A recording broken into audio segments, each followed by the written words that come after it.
qiyamuhu binafsi wahdaniyah munajjaha awsafuhu saniyah ang diddin aw sibtin syarikin mutlaqan wa walidin kadal walad wal asdiqa.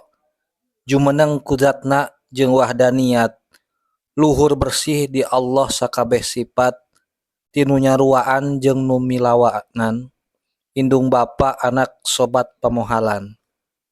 Dina dua bait ieu Kyai Musonib nerangkeun sifat nomor 5 nyaeta sifat qiyamuhu binafsihi anu hartina jumeneng ku zatna, jeung sifat nomor 6 nyaeta sifat wahdaniyat hartina hiji. Hartina sifat qiyamuhu binafsihi nyaeta Gusti Allah teh teu butuh kana zat sejen pikeun tetepna Allah, jeung teu butuh kanu ngawujudkeun. Ari sabalikna sifat qiyamuhu binafsihi nyaeta iftiqor atawa ihtiyaj, hartina butuh kana zat sejen jeung butuh kanu ngawujudkeun.